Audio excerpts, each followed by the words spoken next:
Subscribe करें, साथ ही bell icon को भी दबाएं ताकि नई वीडियोस अपलोड होने पर आपको नोटिफिकेशंस प्राप्त हो सके।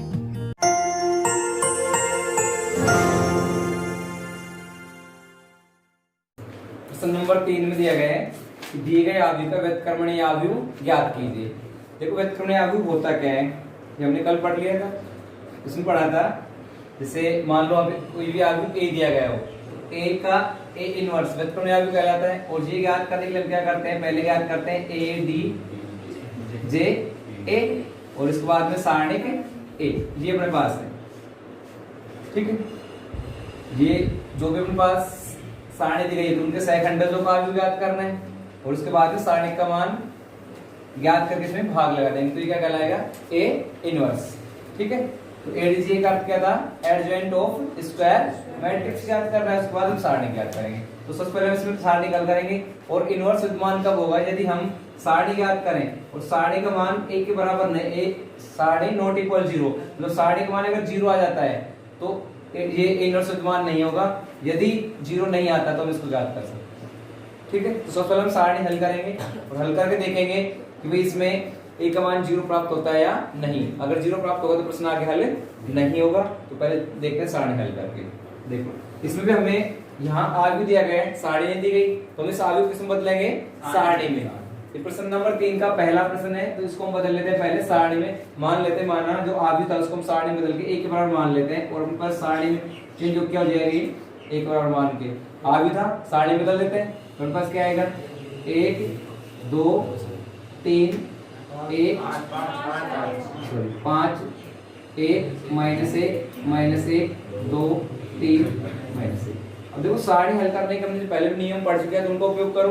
प्रश्नावली नंबर 4 में ये आप डायरेक्ट हल कर सकते हो। ठीक है, जरूर नियम लगाए यहाँ। ठीक है, अगर नियम में ज्यादा समय लगता है तो आप डायरेक्ट हल कर सकते हैं, डायरेक्ट हल कर ले। देखो सारणी का हल करोगे तो इसको ऐसे लिखेंगे, सारणी के लिए हल करने के लिए पहले R1 से हल कर लेते हैं। तो यहाँ 1 है, 1 आएगा तो 1 क्यूब सारणी के लिख देंगे। ठीक है, -1 -1 3 -1। एक बार फिर समझ लेना, जिन बच्चों को सारणी हल करना कम आता है, सारणी हल कैसे करते हैं। अगर मान लो हमने यहाँ R1 का पहला अवयव लिया है, ठीक है, हमने जो अवयव लिया वो है ए, इसका मतलब पहली पंक्ति पहला स्तंभ, तो आपको पहली पंक्ति और पहले स्तंभ के अवयव नहीं लिखने हैं। इसका अर्थ क्या है, इसका अर्थ है पहली पंक्ति पहला स्तंभ, तो आपको पहली पंक्ति और पहले स्तंभ के अवयव नहीं लिखने, बाकी सब अवयव लिखने। समझ रहे हो कैसे लिखते हैं। हमारे पास कितना आ गया, ये आ गया। फिर सारणी हल करने के लिए माइनस चिन्ह लगाते हैं। अब जैसे ये हमारे पास आएगा ए 1 2, ये तो होगा, तो इसका अर्थ हुआ पहली तो पंक्ति, जैसे हमारे पास यहाँ तो -2 लिख दोगे, तो पहली पंक्ति नहीं लिखनी और दूसरा स्तंभ नहीं लिखना, शेष अवयव लिख दो। तो पहली पंक्ति ये अवयव है, दूसरे स्तंभ के अवयव है, उनको छोड़ के लिख देंगे 1 2 -1 -1। अब तीसरा अवयव प्लस चिन्ह आएगा, पहले देंगे 5। अब यह आएगा हमारे पास ए 1 3, तो पहली पंक्ति नहीं लिखनी और तीसरा स्तंभ नहीं लिखना, शेष बच गया, लिख दो। क्या आ गया, 1 2 -3 -1 और 3 लिख सकते हैं। इसको हल कर लेते हैं। देखो हमारे पास क्या आएगा, 1 इसको बस गुणा करना आपको, तिरछा गुणा 1 -1 गुणा होने पर कितना आएगा, -1 को 1 से गुणा करेंगे +1, फिर माइनस चिन्ह लगाएंगे, इन दोनों गुणा करो कितना आएगा, माइनस का 3, हाँ प्लस हो जाएगा, पहले माइनस लगा देते हैं। ठीक है, फिर -2 आ गया, फिर ब्रैकेट लो, इन दोनों गुणा करो -1, फिर माइनस लगाएंगे और इन दोनों गुणा करेंगे तो -2 आ गया। ठीक है, फिर से +5 यहाँ लिखेंगे, ब्रैकेट इन दोनों गुणा कर दो 3, फिर माइनस चिन्ह लगाएंगे, इन दोनों गुणा करेंगे तो -2। ये आ गया हमारे पास। इसको आगे हल करते हैं। 1 पहले से बाहर है, तो ये हमारे पास कितना हो गया, 1 माइनस गुणा हो गया प्लस के 3 -2 या -1 + 2। ठीक है, और यहाँ कितना आएगा, +5 और 3 + 2। ठीक है, तो अब ये हमारे पास कितना आ गया, 1 + 3 4 गुणा कर लेते हैं 1 से, तो हमारे पास 4 आ जाएगा। ठीक है, यहाँ पास कितना आएगा, -2 और यहाँ कितने आते हैं, 2 + 1 तो 1 आएगा, 1 को गुणा करेंगे इससे, सही है, 2 गुणा 1 रहेगा ना, 2 गुणा 1 2 ही रहेगा। आप चाहो तो उसको 2 लिख के छोड़ दो, सिर्फ 2 आएगा। फिर प्लस ये कितने हो गए, 3 + 2 5 5 5 गुणा 5 25 आ गए पास। अब इसको हल करें तो प्लस के 2 गुणा 30 माइनस कितना हो गया 2, तो इसको हल करने पर कितना आ गया 27। तो मेरे पास सारणी का मान कितना आ गया 27 आ गया। तो ये यहाँ लिख सकते हैं सारणी नॉट इक्वल 0, सारणी जीरो के बराबर नहीं है, अतः इसमें ए इनवर्स विद्यमान होगा और हम ए इनवर्स ज्ञात कर सकते हैं। तो देखो इसमें ए इनवर्स विद्यमान होगा तो हम क्या ज्ञात करेंगे इसमें ए इनवर्स। तो ए इनवर्स के लिए क्या ज्ञात करना पड़ेगा, पहले में सेकंडस वर्ग आव्यूह जो आव्यूह दिया गया है उनके सेकंडस ज्ञात करेंगे सभी का। ठीक है, तो देखो सेकंडस ज्ञात कर लेते हैं, यहाँ तक कंप्लीट कर लो पहले, फिर सेकंडस ज्ञात।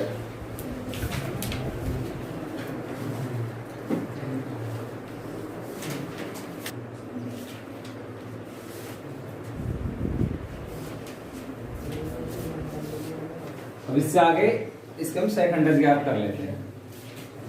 देखो दी गई सारणी है तो इन सब के जो अवयव दिए गए हमें सारणी में, इन सब के क्या ज्ञात करेंगे, सेकंडस। देखो तो पहला जो अवयव है अपने पास क्या होगा, a11 बराबर है 1, तो 1 का सेकंडस ज्ञात करेंगे, सेकंडस f 1 ठीक है, सेकंडस ज्ञात कर रहे हैं तो इसको हम क्या लिखेंगे, -1 की घात i प्लस जे। तो i प्लस जे का मान पास क्या होगा, 1 और 1 प्लस 1 आएगा, गुणा में उपसारणिक। तो उपसारणिक किसकी निकालनी है हमें, इस 1 की उपसारणिक। तो इस 1 की उपसारणिक क्या होगी, अभी समझाया था ना उपसारणिक कैसे ज्ञात करते हैं। तो इसकी उपसारणिक क्या होगी, -1 3 -1 ये तो उपसारणिक अभी मिल गया था।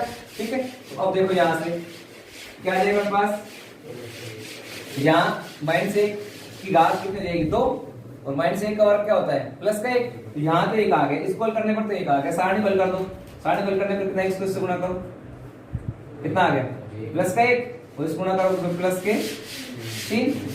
ठीक है, प्लस के 3 आएंगे ना, तो पास कितना आ गया, 4। तो पहला अवयव आ गया 4, समझ में आ गया। इसी प्रकार दूसरा अवयव क्या होगा, देखो a अभी 1 2 पहली पंक्ति, दूसरा स्तंभ क्या होगा 2, बस 2 का सेकंडस क्या हो जाएगा, इसी प्रकार देखो सेकंडस f 1 2 ठीक है, -1 की घात i प्लस j, तो उनके पास आएगा 1 प्लस 2। इसकी उपसारणिक क्या होगी, इसकी उपसारणिक हो जाएगा पास 1 2 -1 ये तो आएगा, इसको हल कर लो। यहाँ से घात कितनी जाएगी 3, तो -1 घात 3 क्या आएगा, -1 आएगा, गुणा इसको हल के अपने पास क्या आ गया, इन दोनों गुणा करने पर -1 और इन दोनों गुणा करने पर +2। ठीक है, तो उनके पास इससे हो रहा है, हल करते तो उनके पास क्या जाएगा, यहाँ से -1 गुणा इसको गुणा करो तो प्लस का 1 आएगा बराबर -1। ठीक है, ये आएगा। तीसरा ज्ञात कर लेते हैं, a 1 2 बराबर क्या लिखोगे, 1 3 बराबर है 5, और 5 का सेकंडस क्या हो जाएगा, सेकंडस बराबर f 1 3। तो ये अपने पास आएगा -1 की घात 1 प्लस 3, 4 की सम संख्या है तो ये प्लस में बदल जाएगा, और इसकी उपसारणी क्या हो जाएगी 1 2 -1 3। ठीक है, तो इसको हल किया तो हमारे पास ये तो आएगा माइनस या प्लस क्या आएगा, प्लस का 1 आएगा, क्योंकि -1 की घात 4 आएगी सम संख्या, इसलिए प्लस में चेंज हो गई। इसको इससे गुणा करो 3 आ गया, इससे गुणा करेंगे माइनस आएगा, माइनस से लेके आएगा तो प्लस के 2 बराबर कितना आ गया 5। f 1 3 बराबर कितना आ गया 5। तो हमने ये इसके सापेक्ष r1 सापेक्ष हल कर लिया इसको, अब r2 और r3 सापेक्ष और हल करते हैं। ठीक है, यहाँ तक कंप्लीट करो फिर आगे देखते हैं। देखो अब इससे आगे हल करेंगे, हमने r1 सापेक्ष को हल कर लिया था। ठीक है, अब r2 सापेक्ष हल करेंगे, तो अब ये इस अवयव को याद करेंगे, ये कौन सा अवयव होगा, क्या लिखोगे इसको, a21 दूसरी पंक्ति पहला अवयव, हम इसको डायरेक्ट लिख लेते हैं। डायरेक्ट इसमें क्या लिख सकते हैं, f21 समझ जाओगे इसका। ठीक है, तो इसका देखो क्या होगा, -1 की घात 2 + 1, और इसकी उपसारणी क्या होगी, इस अवयव की उपसारणी, इसकी उपसारणी क्या होगी, यहाँ से भी ये अपने पास अवयव कौन सा है, 2 1 है, तो आपको दूसरी पंक्ति नहीं लिखनी और पहला स्तंभ नहीं लिखना है, ये नहीं लिखना ना, दूसरी पंक्ति पहला स्तंभ, तो इसकी सारणी क्या आएगी 2 5 3 -1। इसको हल करने के पास क्या आता है, देखो यहाँ तो 2 + 1 घात 3 हो गई, तो -1 की घात 3 आएगी यहाँ तो। ठीक है, ये आएगा ना, इसको आगे हल करते तो पास यहाँ कितना आएगा, -2 इसको गुणा किया तो, और -15 तो उनके पास आ गया यहाँ से -1 गुणा -17 बराबर +17। ठीक है, ये पास आ गया f21 2 1 दूसरी पंक्ति पहले स्तंभ का सेकंड आ गया। अब देखो हम दूसरा अवयव लेते हैं यहाँ से F 2 2 दूसरी पंक्ति दूसरे स्तंभ का सेकंड जब क्या होगा, देखो ये अपने पास क्या होगा, इसका अवयव यहाँ से इसका ज्ञात कर रहे -1 का, तो पहले तो आएगा -1 की घात यहाँ से 2 + 2 और इसकी सारणी ज्ञात करते हैं। तो इसकी सारणी के लिए आप क्या लिखोगे, इस अवयव के सापेक्ष ज्ञात कर रहे हैं, हमारे पास क्या आएगा, ये नहीं आएगा, समझ रहे हो, मतलब हमें दूसरी पंक्ति और दूसरा स्तंभ नहीं लिखना, दूसरी पंक्ति है दूसरा स्तंभ नहीं लिखना, तो हमारे पास क्या बच जाएगा 1 2 5 -1, ठीक है। तो इसको और आगे हल करते हैं, तो यहाँ तो घात 4 हो गई, घात 4 हो गई तो प्लस का 1 आएगा, +1 और इनको गुणा किया तो ये होगा -1, इसको गुणा किया तो -11 इसको हल करने पर, ठीक है। इसके बाद नेक्स्ट याद करते हैं F 2 3, तो यहाँ -1 की घात 2 + 3, इसकी उपसारणी क्या हो जाएगी, इस अवयव की उपसारणी, इसकी उपसारणी की होगी, यहाँ से लाइन नहीं आएगी, ये नहीं आएगी, कितना आ गया 1 2 और 2 3, ठीक है। इसको आगे हल करते हैं, तो यहाँ तो आ गया -1, 2 + 3 घात 5 हो गई तो माइनस आएगा यहाँ, और फिर इसको हल किया तो हमारे पास कितना आया 3 - 4, ठीक है। इसको हल किया तो -1 आएगा तो प्लस का 1 हो जाएगा। इसके बाद F 3 1, इस अवयव सापेक्ष ज्ञात करते हैं अब, तो ये पास कितना आएगा -1 की घात 3 + 1, इसकी उपसारणी ज्ञात करोगे अभी, हमें तीसरी तो पंक्ति नहीं लिखनी और पहला स्तंभ नहीं लिखोगे, तीसरी पंक्ति पहला स्तंभ, तो पास आ गया 2 -1 5 -1, ठीक है। तो अब इसको हल करते हैं तो पास आता है यहाँ घात 4 है, इसलिए चिन्ह किसका रहेगा, प्लस का चिन्ह 1, और यहाँ पर पास आता है -2 और +5, ठीक है। ये -2 हो गए, इसको गुणा किया -5 आएगा, फिर गुणा +5, उन पास आ गए 5 - 2 कितने होते हैं 3 को इससे 1 गुणा करोगे तो आपके पास आता है 3। इसके बाद हम याद करते हैं F 3 2, ठीक है, इस अवयव के प्रति यहाँ से इस अवयव के सापेक्ष ज्ञात करेंगे, उन पास आएगा -1 की घात 3 + 2, इसकी उपसारणी क्या होगी अभी, इसकी उपसारणी में ये अवयव नहीं आएंगे, कितना आ गया 1 1 5 -1, सही भाई, ऐसे नहीं लिखोगे तो इसको आगे हल करो, हमारे पास कितना आया -1 की घात 5, और यहाँ पे पास आया गुणा में, इन दोनों गुणा किया तो माइनस का 1 आ गया और माइनस के ही 5 आ गए, तो उनके पास आ गया -1 गुणा -6 बराबर +6 आएंगे। लास्ट है अभी F 3 3, अब इसके सापेक्ष हल कर रहे हैं यहाँ से, तो ये नहीं लिखोगे आप सारणी में, तो उनके पास आएगा -1 की घात 3 + 3, और अब यहाँ से तो भी तो लिखना ही नहीं आपको, तो क्या लिखोगे 1 1 2 -1, तो यहाँ तो घात 6 हो गई, तो -1 की घात 6, इसको सारणी को हल करते तो ये इससे गुणा होगा -1 और इससे गुणा होगा तो -2, ठीक है।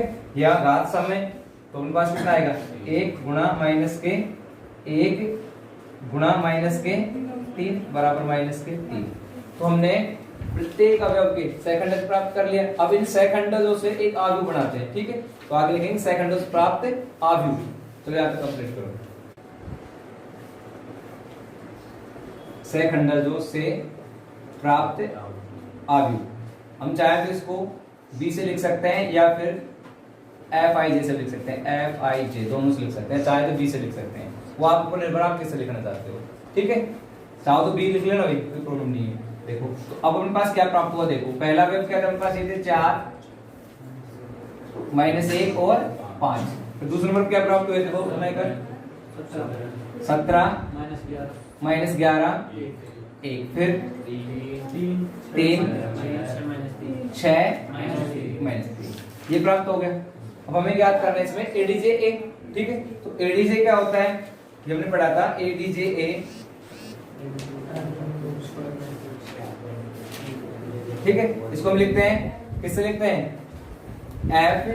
FIJ, ठीक है, और इसके बाद में इसका परिवर्तन आव्यूह T, ऐसे तो याद करते हो, ये तो हो गया ADJ, इसको परिवर्तन आव्यूह याद करेंगे तो हम क्या करेंगे, प्रत्येक पंक्ति को कॉलम बदल देंगे और कॉलम को पंक्ति में, जैसे ये R1 है, ये R1 किस में चेंज होगा, C1 में चेंज होगा, तो अपने पास क्या आएगा 4 -1 5, ठीक है। फिर R2 किस में चेंज होगा, C2 में, तो आएगा 17 -11 1, लास्ट में R3 किस में चेंज होगा, C3 में 3 6 माइनस 3।